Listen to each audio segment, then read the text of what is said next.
Hello friends, welcome back to the bench. Thank you very much for joining me. Our patient is an AM35B, which makes it a 2007 Tribeca, which is very naughty because it misfires. So we're gonna replace IC608 on it, which will resolve misfires. Looks like no prior repair attempt. There's a little dirt, I think. Let's see it. Yeah, looks good. Looks pretty good, should be pretty easy. Actually, I have two more of these coming this month, and that is the second one this month, or was the previous one last month? I've been complaining that there's not enough or not a lot of work on ECMs anymore, or at least lately. It might be because of the weather. For some reason, I don't know why, but the season for these is when it's winter time. I would expect it should be summertime, because you need a good weather to kind of disassemble your car, right? I mean, unless you have a heated garage and stuff. But I typically wait for good weather before I do any work on my car. So summertime, I would think, would be a good time for those repairs. So I would expect summer to be busy in the shop and winter to be slow. But it's typically the other way around.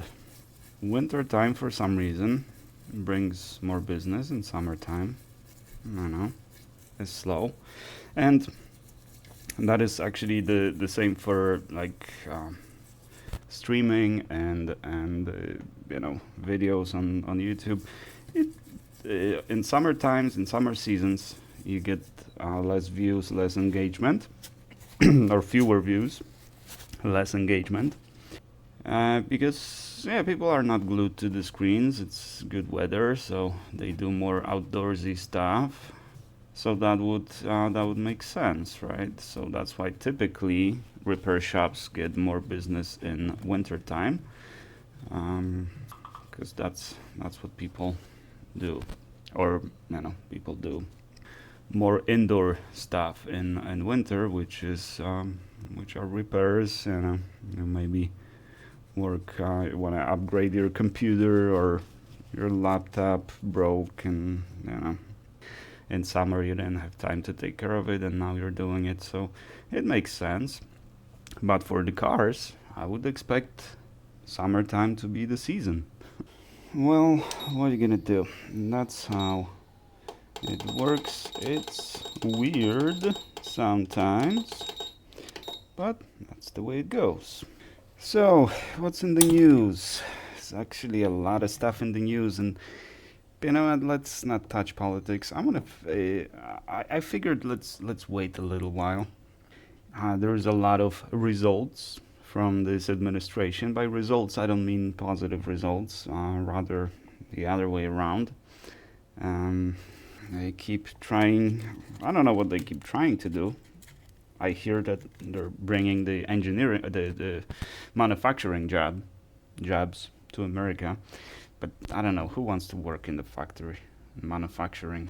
Like drilling the hole in one thing 8 hours a day or 9 hours a day, one by one. Take it from one pile, drill the hole, put it on another pile.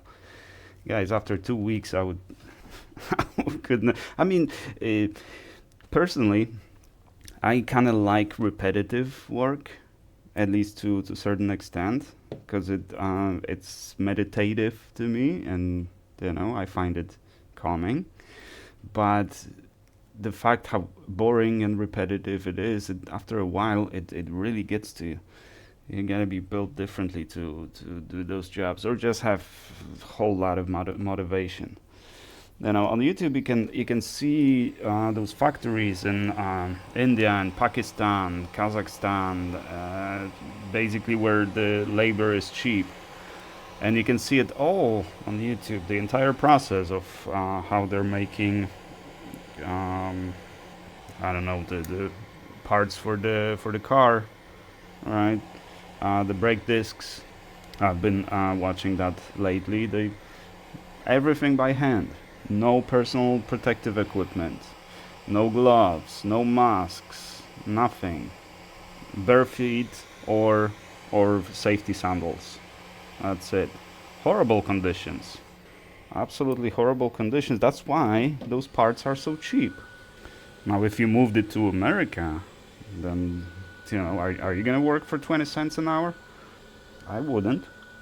Not because it's beneath me to work for 20 cents an hour. Work is work. But I wouldn't be able to even make rent, right? There's not enough hours in the day to make rent out of 20 cents an hour. But then, on the other hand, if you get a fair wage, and even not a huge one, but say 15, maybe 20 bucks an hour, right? Not great, but not too bad either. How much do you think those disc brakes are gonna be worth? How much do we have to buy it for, right? So it would be terribly expensive. Which means even your good $20 salary would not be enough to to buy anything, because everything would be crazy expensive. So no, that's not the best. That's not the best idea to to argue that we want manufacturing jobs in the United States. Nope. In addition, as I said last time, a lot of you guys disagreed with me, either by commenting your opinion otherwise, or just disliking the video. Alright, so I have significantly lower approval rating of my previous video. Not too bad, around 70%, so that's, statistically that's not too bad, but compared to my other videos that, are unpolitical, it's significantly lower. But I said that, the rest of the world is still there. They're still watching, and as you can see, United States was not informed about the big attack that was planned with all the other countries in Europe, because we are no longer adults in the room, and I'm not sharing any opinions here, right? This is just a fact, right? We were not invited, and I can say, I can say I blame the other countries. We voted alongside with North Korea, Russia, and Hungary, right? So, did you vote for that? When you voted for Trump, were you informed that now we're gonna vote along with North Korea and Russia? Did you approve that, or do you approve that now? I was not informed, and I do not approve. So yeah, we just, my whole point in the previous video was that we need Congress to oversee the administration, just how it was until this administration. You can just say that now it's a national emergency, so now I can do whatever I want. And I know you guys disagreed on that, but that's fine. That is fine. Let's wait a little longer and see where it gets us. Maybe you will be happy working in the factory. It's no shame in that, as long as you're paid properly, right? You have proper equipment and good work conditions, then I say good for you. The main problem of this is that, if stuff gets really bad, and it looks like it will be, some even students are no longer coming. The people with work visas no longer come to work. We don't even have tourism anymore, or at least it's significantly lower now. All that, plus all the cuts and everything, now you don't even know whether the hurricane is coming or not, because people who were informing you about hurricanes, they no longer have a job. So we saved a few bucks on those salaries, and now we're gonna lose millions in damages from hurricanes that we didn't know were coming. That's not savings, guys. That is not savings at all. That is not the best idea to do this. The same with measles outbreak. Did you know there's a measles outbreak? No, you don't, because people who were supposed to tell you that there's a measles outbreak, they no longer have a job. That's the way it works now. Not the best, guys, not the best. We're just kind of shooting ourselves in the foot. That is self-inflicted wounds that we are now licking and telling everybody that everything's fine. Well, let's give it a little. Let's give it a little more time and see where that gets us. And enough politics, okay? I respect your opinion. I think we're on the same side. Regardless whether we vote for one president or the other president, we want to live in the clean country. We want to live in peace. We want to be respected. We want to be successful. We want to have money. We want to have jobs. We want crime to be low. We don't want school shootings.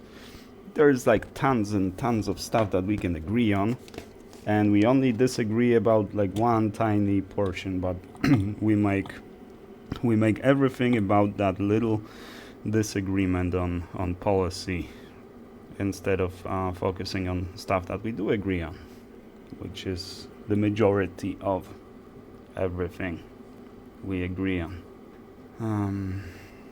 But enough politics. I mean, enough politics when it comes to red versus blue. Did you guys hear that Prince Harry, no longer Prince? A royal title has been stripped from him and his lovely wife Meghan.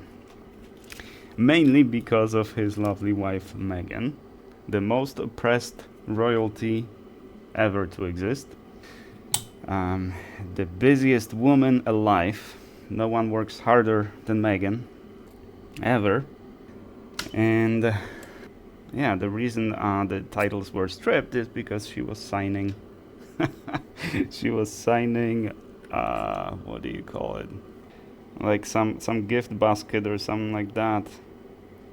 She signed it with signature, Her Royal Highness Duchess of Sussex. And I kind of understand it, because that's the whole purpose of the title.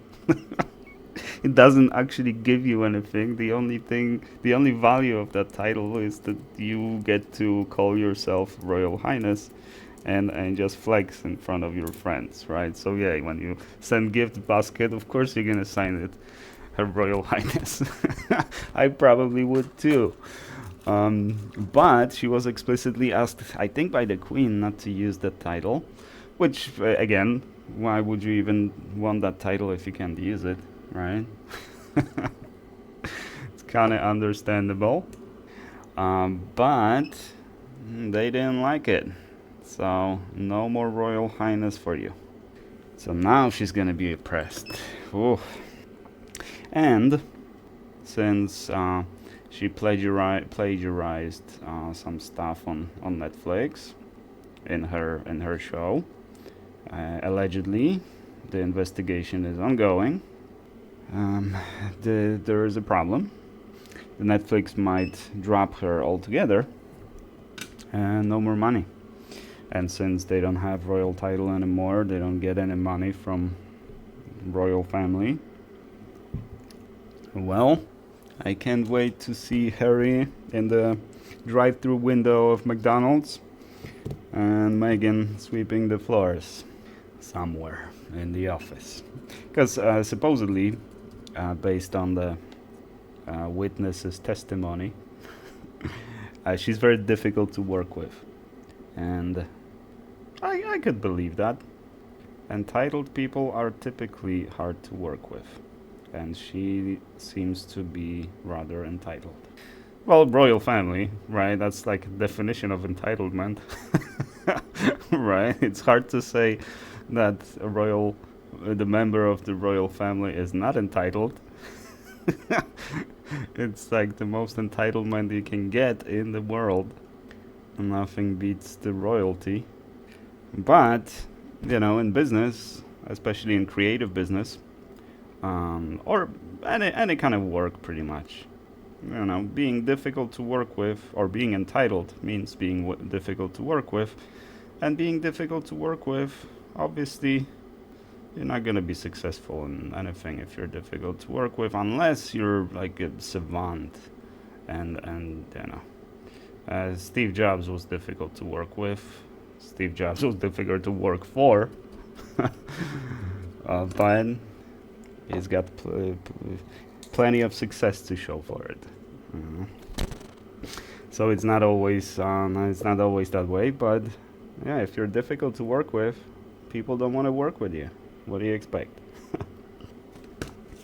So Duchess of Sussex no longer Duchess, and Duke no longer Duke. Now we're gonna see what the man is made of, because if you the failure is what defines us men, of course. Tough times is what gives us the ability to prove ourselves worthy of this success. And unfortunately, I would not expect a lot from someone who's been, raised as a prince. Everything kind of given, and very little hardship. You know what I mean? What if he does need to get a job? What if Megan needs to get a job? Because she keeps saying that she works so hard and stuff, but I keep seeing her talking about her hard work, and I don't see any hard work that she describes. Yeah, let's say she was talking about, I don't know, launching some product, and how much work it is. Gotta take pictures and titles for the social media, and I gotta figure out what I'm gonna wear in those pictures. Like, oh my god, to me that sounds like you're describing a nice Sunday afternoon, working on some pet project, Or when she talks about how early she gets up at 7:30. Was it 7:30? I get up at 4:45.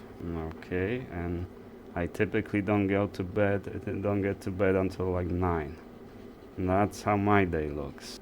So no, it doesn't speak to me when she says that she gets up at 7:30 or whatever, and she's gotta make lunch for the kids and or breakfast or whatever. Well, don't we all?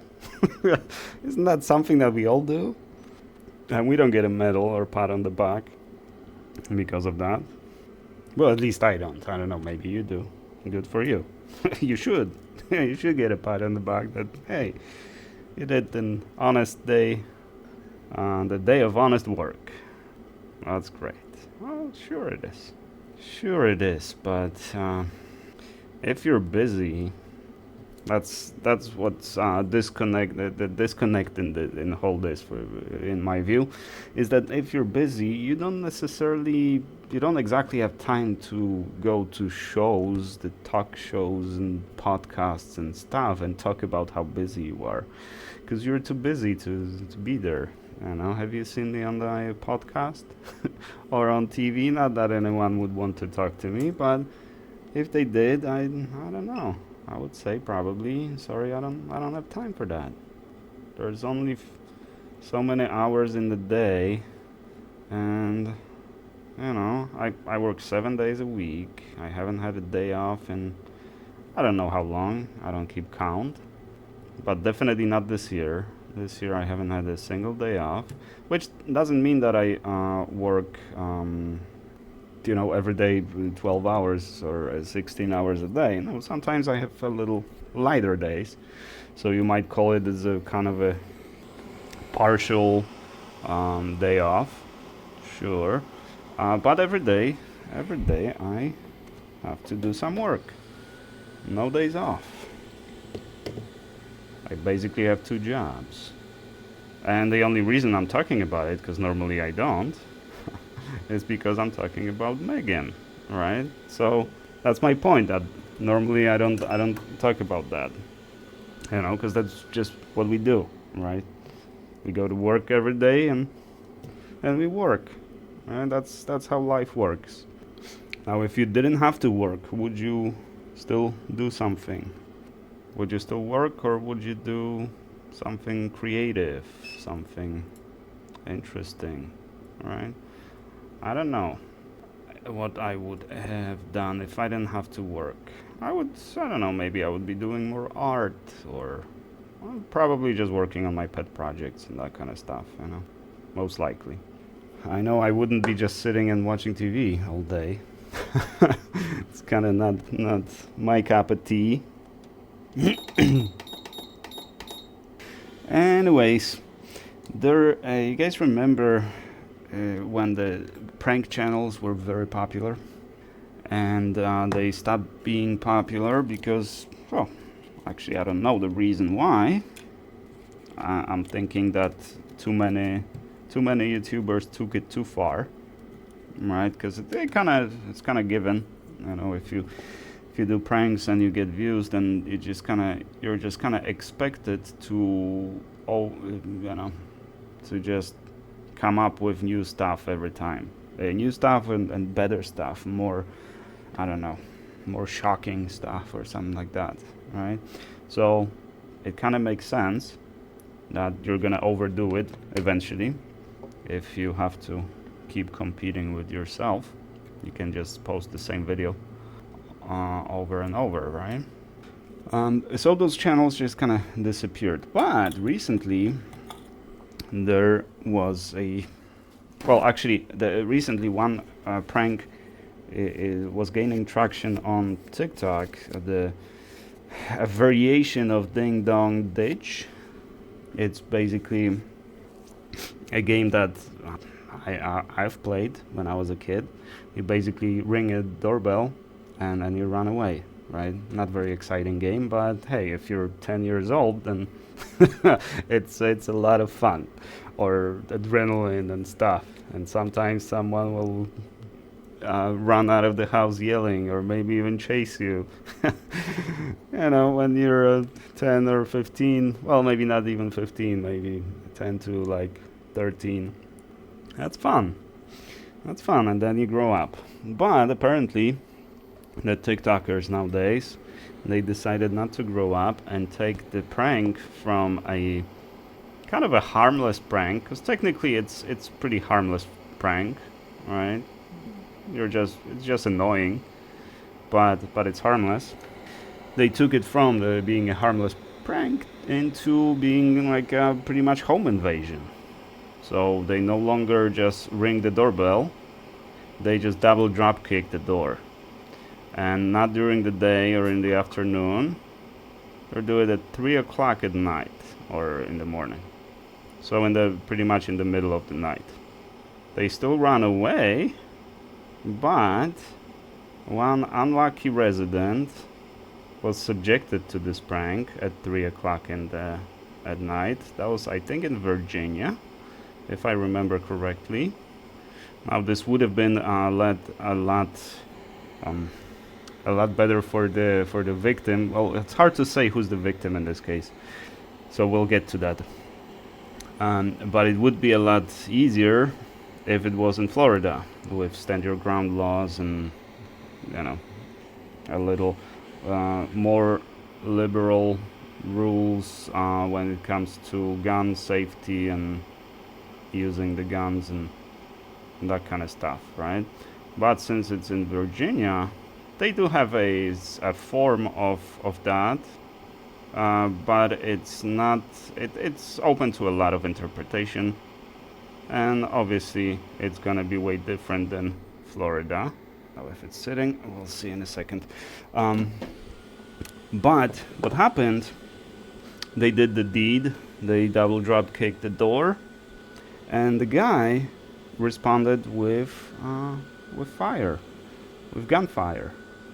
And one of the kids, actually two kids got hit, one flesh wound and the other one not flesh wound, and he died in the hospital later, right? So basically the guy has been arrested and charged with second-degree murder. So who's the victim here would be my question, because obviously a man or a kid lost his life, right? So that's definitely a victim. But victim of what? Or victim of who? Is he a victim of his own stupidity, of his own behavior? Or is he a victim of a trigger-happy guy with the gun? It's like Michael Drake case all over again. We'll see what's gonna happen here. But he has been officially charged and is in jail, awaiting trial. So we'll see in the trial, because this case is going to be is going to revolve around details. It's going to be all about details, because the way I described it without any details, because I don't have them. We'll see when the trial goes on. But without any details, you have a few facts, right? The guys are playing a prank, but in the way that can be interpreted as home invasion. It's at night. The guy maybe is sleeping. Maybe he's a little drunk. Maybe he, had a few beers before bed or a few shots, and you just startled him out of his sleep, out of his slumber, right? Typically when I get when someone wakes me up like in the middle of the night, I typically don't even remember that, and then the next day they tell me that I was talking nonsense, right? Because I was still in my dream perhaps, and I was talking like I was still in the dream. I don't know. So that's why I don't have a gun, because I don't want such situations. Because what if this was the case? The guy maybe doesn't even remember doing that. Maybe he sleeps with the gun under his pillow. Maybe this is a tough neighborhood, right? A lot of crime and stuff. We don't know all that, right? That's why those details are going to matter so much in this case. I would think that, I don't know, I'm not familiar with Virginia, but based on a lot of cases that I've seen, most of them from Florida, and why from Florida? It's not because Florida has most crime. Maybe it is a little higher than national average, but it's not because of that. It's because how transparent Florida is. You can FOIA anything, right? And most cases are televised. The court hearings are all, you can see them on YouTube. So that's why most of the cases that I'm familiar with come from Florida, mainly because of that. So I'm not familiar with Virginia, but based on my knowledge from cases in Florida, I would think that it's going to be hard to convict them for second-degree murder. Manslaughter, maybe. But again, it's gonna revolve around the details. Did he shoot through the door, or did he open the door and saw the kids and figured, oh, get out of here, kids, and I'm gonna discharge a few shots, right? Were they retreating? Was the guy shot in the back, or did they actually enter the apartment? And I don't think they did. So, are you within your rights to discharge weapon in that situation? I would say no. I would say no because because at the end of the day, a man lost his life. That's why no. That's why no. I understand the Fourth Amendment and your constitutional rights and everything. I fully support it, but the punishment has to fit the crime, right? You don't punish a 18-year-old kid for doing a stupid prank, and that's what teenagers are. They are very, very stupid. That's what teenagers should be. That's what I was when I was a teenager. Well, luckily we didn't take it to that level, but we've done plenty of stupid stuff because we were teenagers. It kind of comes with the territory. But none of us was punished with pretty much a death penalty, right? As I said, Michael Draka case again, because here it is again is the guy that fired the shot. Who is here, basically, right? Because Draka was convicted not because the situation was open and shut, right? A lot of arguments from the defense made sense, and I don't know how I would have voted if I were on that jury.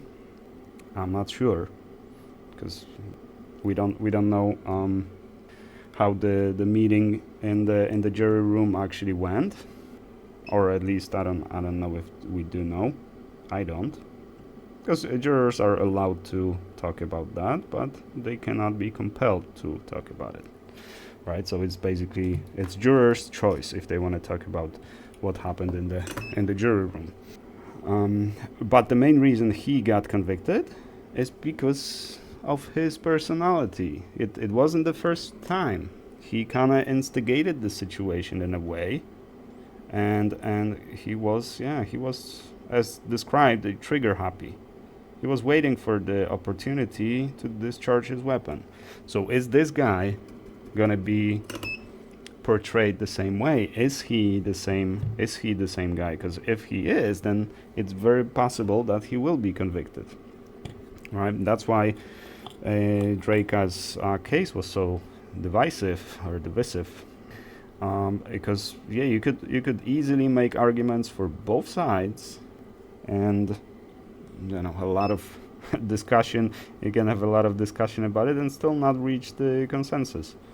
Because at the end of the day, a man lost his life, a father, a husband, and you might argue whether he was a good father, a good husband, or not, but still, he pushed Draka first, right? But it's Draka that kind of created the situation, right?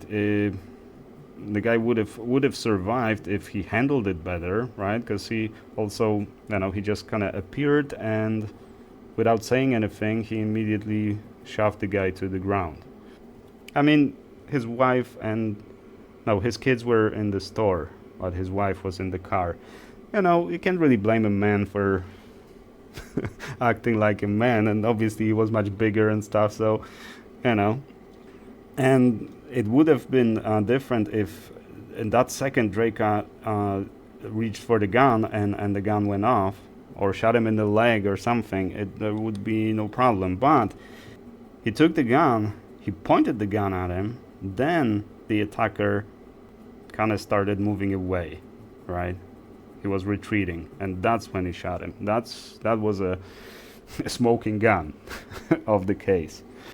Now, you could argue that if in that second the victim or the attacker just gonna lift his arms and just kind of immediately stepped away, maybe that would have been better. But he was still he was walking away, but he was still in kind of an aggressive stance and like kind of reluctant to retreat, right?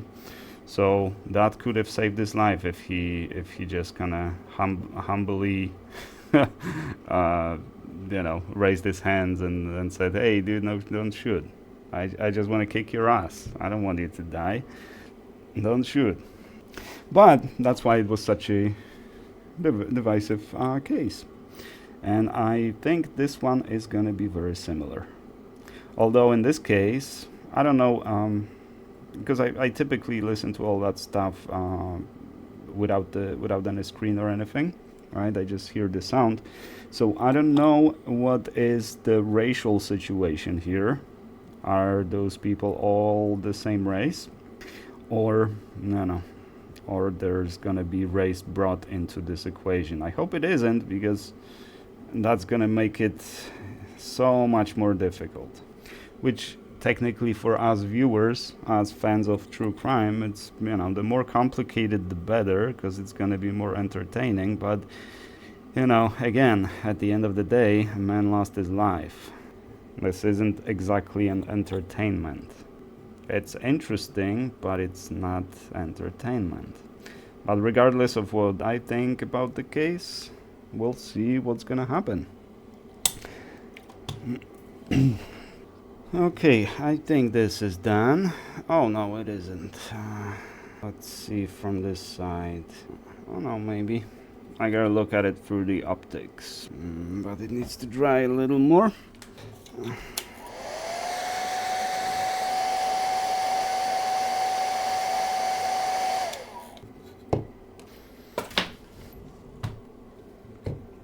Yeah, we gotta do a little bit of corrections here.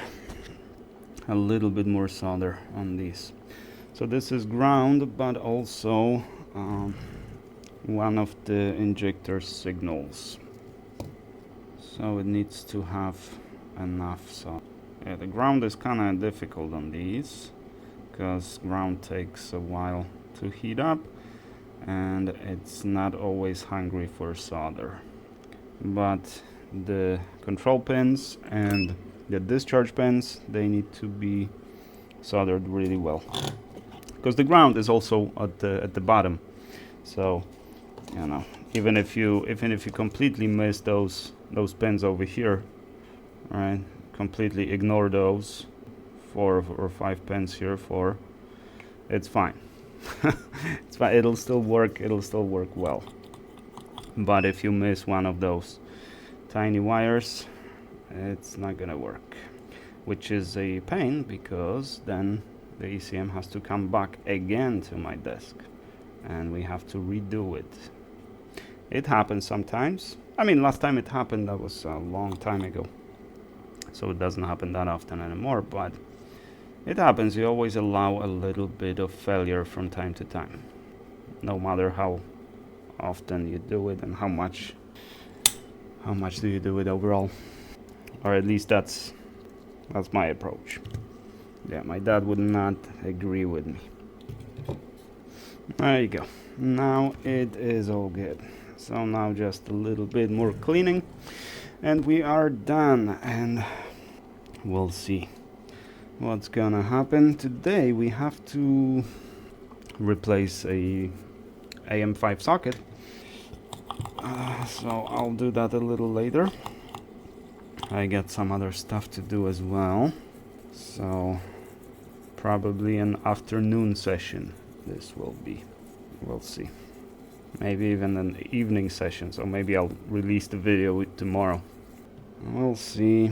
It's not a huge rush as far as I know. With ECMs, typically, I know people are kinda... It all kind of depends, because some people just have the project cars and they send ECMs, and some people send their daily driver. So I always ask, is it urgent? If it is, then I'll do it as soon as I can. Even if I don't make a video of it, I'll just fix it as soon as it gets to me and ship it back ASAP. And there's no extra charge or anything for that. It's just, you know, just tell me if you're in the rush. I'm gonna make sure that you get your car as quickly as possible and as well as I can. But as you know, sometimes life happens. Sometimes there are delays. Not much we can do with that. I mean, the last one was especially because I did it very quickly, and my wife took it to ship it, and the UPS store closed because it was Saturday. She didn't know UPS store was closing early, so it had to be shipped on Monday instead of Saturday. So slight delay. As I said, it happens, unfortunately. One time someone commented, like, how clean do you need this chip to be? Why do you spend this much time cleaning it? The short answer is RMA flags. You don't want to leave any RMA flags because it might be corrosive. Not necessarily. Actually, this one This doesn't seem very corrosive. I've left it on plenty of the device that I use, plenty of the devices that I use, and I'm seeing it after a relatively long time, and I didn't see any signs of flux corroding anything or reacting with anything. But technically, RMA is an activated flux, right? So it is. That's why it works so well, because it's so aggressive. So it should be cleaned as well as you can clean it. And the toughest part is to get it from between the pins. As you can see, that's why I use toothbrush instead of Q-tip, because if you use Q-tip, it'll be very hard to get that flux from there. And basically what I do is, as you can see, I just mix the flux with alcohol and then just drain the alcohol, and the majority of the flux will go with it, and that will leave the chip nice and clean. And how do you know it's clean? If you do this, right, and the chip is clean, you don't see any marks where the alcohol used to be. That means the flux is gone, and it looks good. You can also use, if your finger is clean, you don't want it to be sticky, or you don't want anything to be sticky around the chip or anything, and it looks good. All right, I think this will do. Another car repaired. Alrighty, thank you guys very much for watching. I do appreciate you. If you have some opinions you would like to share with me, there is a comment section. Just please be respectful. Let's not start any fights or anything. But there are no restrictions. You can talk about whatever you want to talk about, and you are free to have your opinion as long as you're an adult about it. Just as a small disclaimer, I don't delete comments, and I'm happy to talk to people who disagree with me. So if you wanna debate me on any of these subjects, I would be happy to do so. Join our Discord and we'll set up a debate, maybe even record it and release it, and get feedback from the community. Alrighty, thank you guys very much again, and I shall see you in the next one.